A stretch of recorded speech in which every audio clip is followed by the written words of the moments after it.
Row after row of black caps fill the Southern New Hampshire University auditorium.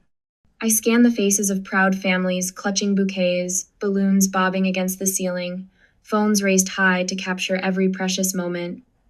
3 empty seats mock me from the 4th row reserved, but abandoned. My phone vibrates. The group text from Mom glows on the screen. Sorry, honey. You know how Uncle Mike gets about Super Bowl Sunday? Been hosting for 20 years. We'll celebrate next weekend, XO. I click the screen dark, fingers trembling. 6 years of night classes flash through my mind. Double shifts at the insurance company. Dinner from vending machines. Every invitation declined because I had to study. Every holiday worked so someone else could be with their family. The reliable Toyota I sold to pay for my final semester. The health insurance I canceled to cover books. Lauren Elizabeth Summers. My row stands. The dean's voice echoes through the sound system as I walk toward the stage. My sensible heels click against the hardwood, the only pair I own, bought at Goodwill for interviews. The weight of my graduation gown feels heavier with each step. Bachelor of Business Administration, summa cum laude. The dean's smile is warm as she hands me my diploma. I force my lips to curve upward, but my eyes keep drifting to those empty seats. The paper in my hands represents thousands of hours of sacrifice. Endless nights hunched over textbooks while my family hosted neighborhood parties downstairs, telling me to study in my room because you're the one who wanted this degree so badly. My chest tightens as I return to my seat. The ceremony continues, but I barely register the remaining names. My phone buzzes again. Dad this time. We'll catch the next one. The next one. Like, I'm going to spend another 6 years earning another degree just so they can skip that graduation too. Just like they skipped my community college graduation 3 years ago. Car trouble, they said. But Facebook showed them at my brother Jack's Super Bowl party, Mom proudly displaying her 7-layer dip, Dad wearing his lucky jersey. The same brother who borrowed $3,000 for rent last year. I found out through his Instagram story him waving Super Bowl tickets, caption reading, "Sometimes you gotta treat yourself." The dean's closing remarks fade into background noise. All I can hear is the echo of conversations that should have warned me. Lauren, honey, you're so good with money. Your father just needs a little help with the mortgage. Come on, sis, what's family for if we can't help each other out? You're not using your savings for anything important right now anyway. The ceremony ends. Families flood the aisles, wrapping graduates in tearful embraces. I stand alone in my wrinkled gown, the February wind whipping through the open doors of the auditorium. My diploma case feels like ice in my hands. I dial Mom's number, stepping into the cold parking lot. My eyes blur as I listen to the ring, watching happy families stream past with armfuls of flowers. Oh, Lauren, how was it, sweetie? Mom's voice carries the artificial brightness she uses when she knows she's done something wrong. In the background, I hear the clinking of dishes, the rumble of crowd noise, the sportscaster's voice announcing the pre-game show. How was it? My voice cracks. How was walking across that stage knowing nobody who claims to love me bothered to show up? Now, honey, you know it's tradition. Uncle Mike's been hosting for 20 years. I spent 6 years earning this degree, Mom. 6 years. Don't be dramatic. The sympathy in her voice vanishes. It's just a piece of paper. You can show it to us next weekend. Dad's voice carries through the phone. Tell her we'll catch the next one. The next one. Like this moment could ever be recreated. Like 6 years of my life meant nothing more than a minor scheduling conflict. I stand in the February cold, tears freezing on my cheeks, and finally see the truth I've been avoiding. They never saw me. They only saw what I could do for them. The reliable daughter. The human ATM. The one who would sacrifice everything to keep them happy while they gave nothing in return. My fingers move across the phone screen, pulling up the airline app I downloaded months ago but never had the courage to use. A one-way ticket to Colorado appears. The Vail Mountain Lodge spa package I've dreamed about but always dismissed as selfish. One click. My first truly selfish act in years. The confirmation email arrives as I walk to my car, diploma clutched against my chest like a shield. Behind me, the last families exit the auditorium, their laughter and celebration fading into the winter air. Would you have forgiven your family for missing the biggest day of your life? I already know my answer.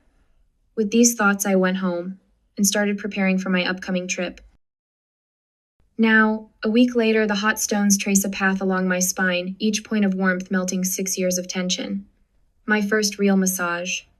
A gift to myself that would have bought 3 textbooks last semester. My phone vibrates against the wooden table beside me. Again. The 13th time in 2 hours. Would you like me to put that in airplane mode for you? The masseuse's voice floats through lavender-scented air. Her hands never stop their gentle pressure. No, the word catches in my throat. I need to know.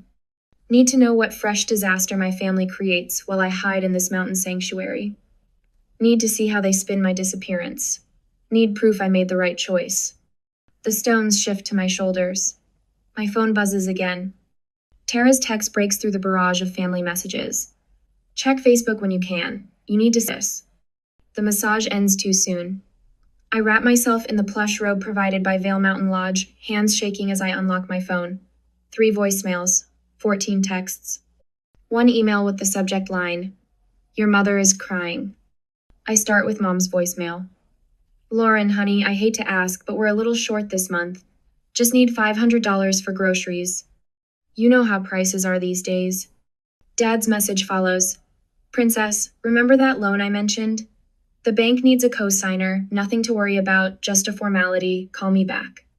Jack's voice drips with familiar manipulation. "Sis, you'll never believe what happened. Lost my wallet at Uncle Mike's. Need to borrow some cash until payday. Don't tell Mom and Dad, okay?" My finger hovers over Tara's message. The robe suddenly feels too warm, too confining. I open Facebook. The first post punches the air from my lungs. Mom's perfect 7-layer dip arranged on Uncle Mike's coffee table. Another successful Super Bowl spread. 20 years of tradition. The timestamp matches my graduation ceremony. Jack's post follows. Put $5K on the Chiefs. Who's with me? Posted an hour after texting me about his lost wallet. Comments flood the photos. Relatives praising Mom's cooking. Friends congratulating Jack on his bet.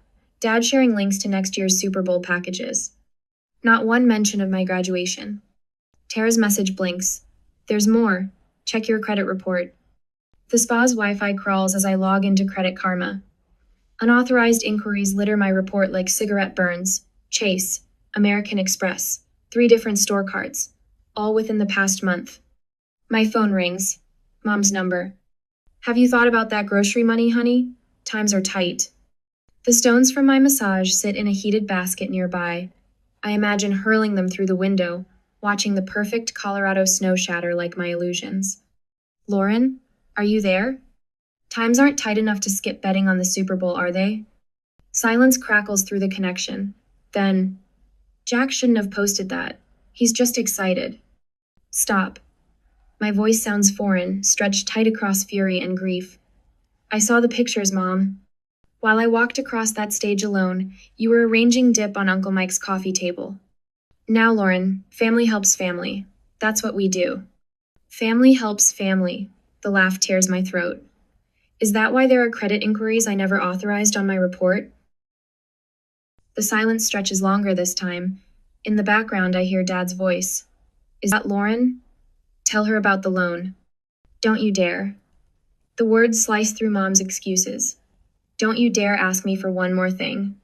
My finger finds the block button as Dad's voice rises. The screen goes dark. Relief floods my system, chased immediately by crushing guilt.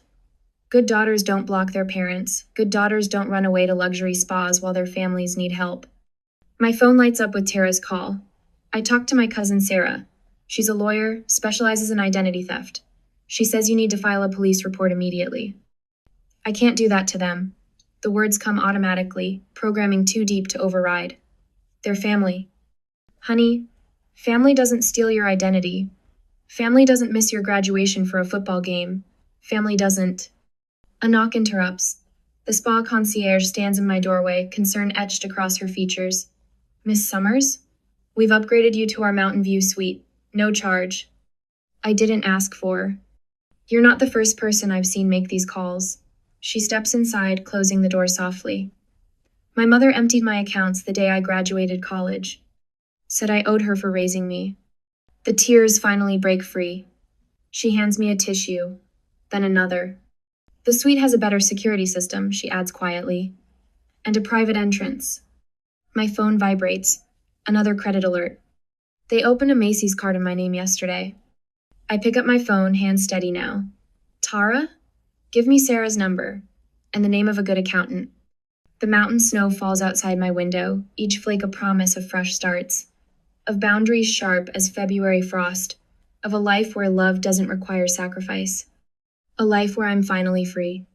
My phone buzzes one last time before I block Jack's number. His message glows like a warning. You're selfish if you won't help Dad out, after everything they've done for you. Everything they've done for me. Like missing my graduation to watch football. Like stealing my identity while I earned my degree. Like teaching me that love means giving until you break. I text Tara back. I'm ready. Call Sarah. When does family loyalty become self-destruction? I already know my answer. After the vacation was over, I came back to my apartment, met with Sarah and Tara, and prepared the necessary documents to fight my family. They need to learn boundaries once and for all. A whole month has passed that way. Now, on a Thursday night, the banging on my apartment door jolts me awake at 3 a.m. Through the peephole, Dad's red face fills mine. Mom hovers behind him, wringing her hands in that way she does when she wants something. Jack leans against the hallway wall, arms crossed, watching the show. I step back from the door, phone already in hand. The landlord's number rings twice. Miss Thompson? I'm so sorry to bother you this late, but your family is here claiming they need emergency access to retrieve their property. My laugh comes out harsh. Their property? Everything I own I bought myself, with the money they borrowed and never paid back. Should I call the police? I watch Dad pound the door again. The wood frame shudders. Yes, please. My phone lights up with Mom's latest voicemail. I tap play, setting it on speaker while I pack.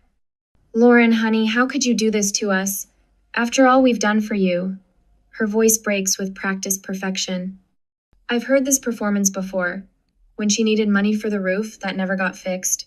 When Jack needed bail money, that bought Super Bowl tickets. When Dad's business was struggling, while he gambled away his savings. The next message plays automatically. Dad's voice booms through the speaker. I'll tell everyone what kind of daughter you really are. Ungrateful, selfish. After we sacrificed everything. I delete the rest without listening. My hands shake as I dial the number Tara's lawyer cousin gave me.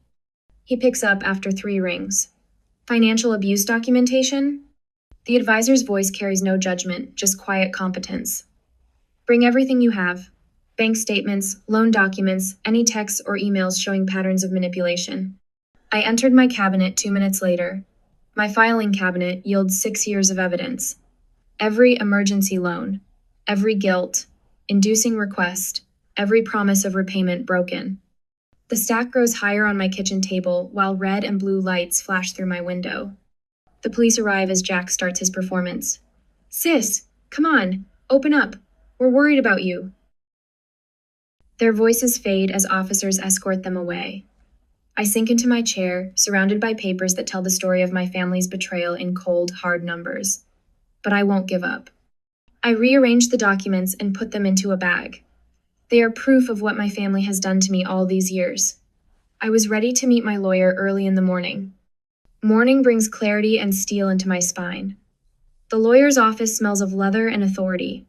My documentation spreads across his mahogany desk like battle plans. Identity theft. He taps the credit report showing cards opened in my name. Unauthorized loans. Financial coercion. Each term lands like a hammer, nailing down the coffin of my family's manipulation. The email he helps me craft takes 10 minutes to write and a lifetime of courage to send. Any further contact will go through my attorney. Attempts to contact me directly will be documented as harassment. I expect silence. Instead, my laptop screen fills with their faces, a video call I shouldn't answer but do. One last time. Dad's mask slips instantly. You owe us. We raised you. Raised me? The words taste like vinegar. You raised me to be your personal bank, your safety net, your get-out-of-jail-free card. Jack's face reddens. You think you're better than us now, with your fancy degree and your... Better? No, just awake. Mom's tears start right on cue. When they don't work, her expression hardens. We're your family. Family helps family. Family doesn't steal identities. Family doesn't open credit cards in their daughter's name. Family shows up for graduation. The screen goes black. After the meeting, I went straight back to my office for further preparations. The same day, the atmosphere at my office feels different, safer. Messages of support flood my phone. Tara's flight confirmation to help me move. An offer of temporary housing in Portland from the spa retreat owner who witnessed my breakdown. The Portland job offer arrives that afternoon. 6 figures, signing bonus. A fresh start 3,000 miles away. My hands steady as I download the credit freeze forms. The cease and desist letter goes out certified mail. Each signature feels like breaking a chain. I stand at my office window, watching the sunlight paint the sky in colors of possibility. For the first time in my life, the weight of family obligation lifts from my shoulders. The air tastes different, lighter, sweeter. My phone buzzes. Unknown number. I silence it without checking. Next to me, on the desk, Portland contracts wait for my signature. Behind me, the wall calendar shows the end of March marked with red X's, counting down the days until my new life begins. The question echoes in my mind as I sign my name. How much is your peace of mind worth? Everything, it turns out, everything. 2 weeks later, I am moving out. The cardboard box scrapes against my apartment floor as I slide it toward the door. My entire life in Hartford fits into 12 boxes, each labeled in precise black Sharpie. The movers arrive in 20 minutes. My phone hasn't rung in 3 days, the longest silence from my family since I blocked their numbers. I touch the diploma hanging on my wall, tracing the gold embossing one last time before wrapping it in bubble wrap. The frame cost 2 weeks of grocery money, but seeing my achievement properly displayed instead of stuffed in a drawer helped me sleep at night. A knock at the door sends my heart racing until I hear Tara's voice. Lauren? You decent? She stands in the hallway holding 2 paper coffee cups, her silver hair swept into her signature messy bun. Brought you real coffee. None of that vending machine sludge you usually drink. You're a lifesaver. The rich aroma of French roast fills my nostrils as I take a sip. The movers come at 9. I know. Tara sets her cup down and surveys my apartment. You really did it. You're really leaving. Portland's waiting. The words still feel strange on my tongue. 2 weeks ago, I accepted the department manager position at Western Insurance's Oregon office, double my current salary. Full benefits. A signing bonus that covered first and last month's rent on a downtown apartment. My phone buzzes. Another email from Dad's lawyer demanding a response to their reasonable request for family reconciliation. I delete it without reading. They hired a private investigator, Tara says, watching my face. Jackie from accounting saw him asking questions in the break room yesterday. A laugh bubbles up from my chest, surprising us both. Let them waste their money. By tonight I'll be gone. The movers arrive exactly on time. I watch them load my life into their truck, each box a brick in the wall I'm building between my past and future. My neighbor Mrs. Chen waves from her balcony. She thinks I'm moving for a promotion. She doesn't know about the cease and desist letter in my desk drawer, or the police report documenting years of financial abuse. My LinkedIn post about graduating despite family sabotage went viral last week. 300,000 views, thousands of comments from other survivors, job offers from across the country. Dad's gambling debts exposed in the comments when his bookie's wife recognized our story. Brother Jack's embezzlement from Uncle Mike's construction company revealed by a former employee. The professional community that ignored my family's social media smear campaign embraced me instead. Women in finance, corporate mentors, survivors of financial abuse who recognized their own stories in mine. Thoughts take me to my new apartment in Portland, waiting above the city lights, secured through my future coworker Amanda's real estate connections. The women's professional network there already added me to their leadership committee. My therapist connected me with a support group that meets Tuesday nights. Miss Summers, the head mover, brought me back to reality. He holds out a clipboard. Just need your signature here. I sign my name with steady hands. Through the window, I watch them load the last box, the one containing my mother's china. The set she promised would be mine when I married, then sold at a yard sale to cover Jack's gambling debts. I found identical pieces at estate sales, slowly rebuilding what was stolen. My phone lights up with a text from Amanda in Portland. Office is ready. Team can't wait to meet you Monday. The promotion blindsided my family. Department manager at 30. The position Dad always claimed I'd never qualify for without his connections. The job Jack expected would be his once he put in his time. Tara helps me do one final sweep of the apartment.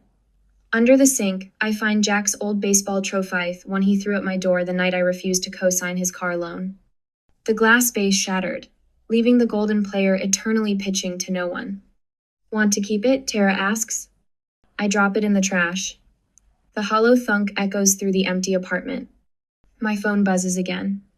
Uncle Mike's name appears the first family member to contact me directly since the restraining order. Lauren. His voice sounds older than I remember. I saw your post. About graduation day. About the Super Bowl. Uncle Mike. 20 years I hosted that party. 20 years your father used my house to place bets with his bookie buddies. Your brother stealing from my company to cover his losses. He pauses. I'm shutting down the party. Permanently. And I'm pressing charges against Jack. Tears blur my vision as I thank him and end the call. Outside, the moving truck rumbles life. Ready? Tara holds out my coat. I take one last look at the apartment where I spent 6 years studying, dreaming, surviving. The mark on the wall where my diploma hung. The window where I watched so many sunrises, cramming for exams. I'm ready. The door clicks shut behind us. In my pocket, my phone vibrates with another blocked call from my mother.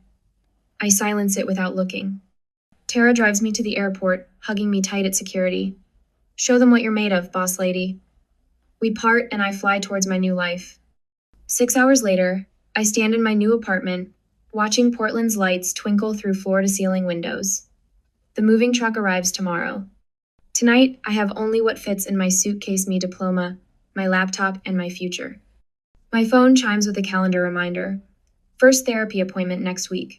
Dr. Richardson specializes in family trauma and financial abuse. She already helped me draft boundaries for my new life. No contact with family members who participated in financial exploitation. No lending money without a formal contract. No accepting guilt trips or emotional manipulation. No compromising my peace for others' comfort. A text from my new team lights up my phone. Welcome dinner tomorrow night. We're your Portland family now. Family. The word sits differently in my chest now. Lighter.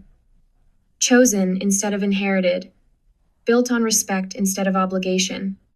I unzip my suitcase and pull out my diploma. Tomorrow I'll hang it in my office, where everyone can see it, where no one will question my right to display it. Where success isn't a betrayal, and ambition isn't a sin. The city lights shimmer like stars fall into earth. Somewhere below, my new life waits. My peace, my power, my truth. I am Lauren Elizabeth Summers, department manager, survivor, warrior, and I am finally, completely free. Freedom, though, isn't the end, it's the beginning of everything I had to rebuild. The next 6 years taught me how to lead without apology, to own my voice in rooms that once silenced me. Step by step, I transformed from the woman who escaped into the one who inspires. Now, 6 months later, they show up again. Security guard John Martinez spots them first. His hand touches my elbow as I prepare to take the stage at the Pacific Northwest Business Leaders Conference. Miss Summers, your family is in the lobby. The words hit like ice water. 300 professionals fill the ballroom, waiting for my keynote on financial independence. My hands tremble as I smooth my blazer, the Emerald St. John I treated myself to after the promotion. They won't get past the doors, John promises. But they do. Dad bursts through just as I reach the podium. His suit hangs loose on his frame, his eyes wild. Jack trails behind, phone raised to record whatever scene they plan to create. Mom clutches her chest, wobbling in practiced distress. That's our daughter, Dad's voice booms across the silent room. She abandoned us, left us to rot while she got rich. I grip the podium. The teleprompter blinks, waiting. 300 faces turn toward the commotion. Our Lauren, Mom wails, breaking her poor mother's heart. The audience murmurs. Phones emerge. My career flashes before my eyes, everything I've built in Portland crumbling under the weight of viral family drama. But something shifts inside me. Therapy. 2 promotions. A restraining order they apparently ignored. I am not that scared girl in the graduation parking lot anymore. Security. I say into the microphone, my voice steady. Please remove these people. They are in violation of a court order. Jack steps forward, phone still recording. We'll sue you for abandonment. For elder abuse, tell them how you left mom to suffer. A laugh bubbles up, genuine, unexpected. Mom's 58, Jack. And those Instagram posts from her tennis tournament last week suggest she's suffering just fine. The audience titters. Mom drops her hand from her chest, face flushing. You ungrateful little... Dad lunges toward the stage. 4 security guards intercept him. The crowd gasps. Phones flash, but I don't flinch. Ladies and gentlemen, I say into the microphone, you're witnessing exactly why I'm passionate about financial independence. Sometimes the people who should protect you are the ones you need protection from. They drag my family out, Dad shouting about ungrateful children, Mom's theatrical sobs echoing. Jack's phone keeps recording until security confiscates it. The room falls silent. I take a deep breath, straighten my shoulders. My keynote today was going to be about investment strategies, but let's talk about something more important, how to recognize when love becomes a weapon. For the next hour, I tell them everything. The graduation betrayal, the stolen identity, the years of manipulation. The audience leans forward, spellbound. When I finish, they rise as one applause thundering through the ballroom. Margaret Chen from Penguin Random House catches me afterward. We need this story, she says, pressing her card into my hand. Full manuscript on my desk in 6 months? I just nod and go out of the conference room. But the show isn't over. That moment, Dad's latest attorney has 4th fidgets in the lobby. Miss Summers, perhaps we could discuss a settlement? I open my briefcase and show him my documents. Perhaps we should discuss the credit cards opened in my name, fraudulent loan applications, social security number theft. Color drains from the attorney's face as I lay out document after document. 6 years of evidence, bank statements, credit reports, forged signatures. I'll need to consult with my clients, he stammers. No need. A new voice joins us. Detective Sandra Morris holds up a warrant. Robert and Jack Summers, you're under arrest for identity theft and wire fraud. They lead my father and brother away in handcuffs. Mom crumples onto a bench, her performance finally reaching its finale. Lauren, please, she whispers. They didn't mean it. We can still be a family. I study her face, the familiar lines, the manipulation behind her tears. For the first time, I feel nothing but pity. We stopped being a family the day you chose Super Bowl Sunday over my graduation. I just took time to accept it. My mother says nothing, follows them to the police while I go home to prepare for endless meetings and documents for the new clients. A whole week passes in a rash. However, the following Friday afternoon, I will meet my family in the courtroom. The judge will see you now, my lawyer announces. Inside the courtroom, justice arrives in black and white. The restraining order becomes permanent. Dad and Jack's charges multiply as evidence mounts. The judge's gavel echoes like freedom. Uncle Mike arrives as we exit the Super Bowl party host himself. His face is granite as he faces my mother. 20 years of hosting, he says, and you use my parties to cover up stealing from your own daughter? The family's done with you, Pat. All of us. Mom's mask cracks. Real tears now. But I don't stay to watch them fall. Outside, Portland's rain washes the courthouse steps. My phone buzzes with messages, colleagues offering support. Margaret checking on the book deal. Tara sending heart emojis. A text from Uncle Mike. Proud of you, kiddo. Wish I'd known sooner. I click the phone dark, remembering another rainy day, another phone full of excuses. The frightened girl in the graduation parking lot feels like a stranger now. The courthouse doors open behind me. Detective Morris emerges with evidence boxes. You okay? She asks. I tilt my face to the rain. You know what? For the first time in my life, I really am. The investigation will take months. The headlines will fade. The book will find its audience, but none of that matters right now. I am Lauren Elizabeth Summers. I am free. The rain continues to fall, washing away the last chains of obligation, leaving only truth behind. When forgiveness becomes enabling, the bravest love is letting go. I am just sorry I needed 6 long years to realize it. At the present, the Portland spring rain taps against my office window. 6 years of change spread across the walls and frames photos, certificates, newspaper clippings. My original business degree hangs in the center, those empty auditorium seats captured forever in a snapshot below it. Next to that, a packed conference hall from last month's keynote speech. My reflection watches me from the glass, shoulders straight, chin high. The door opens. Sarah, my newest mentee, clutches a thick folder to her chest. The bank statements you asked for. Her voice trembles. Dad opened 3 credit cards in my name. I gesture to the chair across from my desk. The leather creaks as she sinks into it, shoulders hunched exactly like mine used to be. You're already ahead of where I was, I tell her. You caught it early. Her eyes drift to the wall of photographs. Will I ever stop feeling guilty?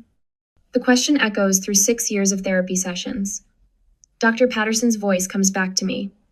Guilt is the ghost of expectations we never chose to carry. The guilt changes shape, I say. It becomes something else, something stronger. The intercom buzzes. Miss Summers, your 4 o'clock is here early. The scholarship committee? I smile at Sarah. Want to sit in? See where this path can lead? She nods, spine straightening just a fraction. The conference room fills with board members, successful professionals who've become my chosen family. Tara, my best friend since that first devastating graduation day, takes her usual seat beside me. Under the table, she squeezes my hand. The Lauren Summers Scholarship Fund, I begin, will provide full tuition for survivors of family financial abuse. My voice carries strength I once thought impossible. Every recipient receives mentoring, legal support, and trauma counseling. The projector illuminates our first-year goals. My hand touches the diploma in my pocket, the one I earned 6 years ago. Master's in Business Administration. This time, every seat held someone who chose to be there. Who chose me? Tara and her husband whooped the loudest when I crossed that stage. My therapy group brought flowers. My team from the Financial Abuse Survivors Network filled an entire row. Even my landlord came, the woman who changed my locks that first terrifying night in Portland when my family tried to break in. The meeting ends with unanimous approval. Sarah's eyes shine as board members share their own survival stories. The shame that once paralyzed her begins to crack. Back in my office, I prepare for tonight's TED Talk. Breaking the chains, recognizing family financial abuse glows on my laptop screen. My phone buzzes with a text from Mark. Dinner reservations at 8, proud of you, babe. 3 years of dating, and he's never once asked to borrow money. Never made me feel selfish for having savings. Never questioned why I keep separate accounts. The autumn sun sets behind Portland's skyline as I pack up. My office wall holds one last photo last year's Friendsgiving feast. 20 survivors turned family, crowded around my dining room table. Some crying, some laughing, all healing. My therapy journal sits open on the desk. Today's entry reads, "Peace isn't the absence of conflict, it's the presence of choices." The elevator carries me down to the lobby where Mark waits. His smile reaches his eyes, the first thing I noticed about him. No hidden agenda. No manipulation. Ready for your big night? He offers his arm. I think of that frozen February morning, standing alone in a parking lot with my first diploma, of Uncle Mike's Super Bowl party that my family chose over my graduation, of my brother's stolen money and my father's gambling debts. I nodded and smiled, and we went to the parking lot. He drove to the event. An hour later, the stage lights warm my face as I take the microphone. 3,000 people lean forward in their seats. My chosen family scattered throughout the crowd, tissues ready. The best revenge, I begin, is a life well lived. But the greatest victory, that's helping others live well too. The words flow without rehearsal. I tell them about empty seats and broken promises, about the weight of expectations and the freedom of boundaries, about building a family from scratch, based on respect instead of blood. In the front row, Sarah sits straighter than I've ever seen her. Behind her, dozens of survivors I've mentored.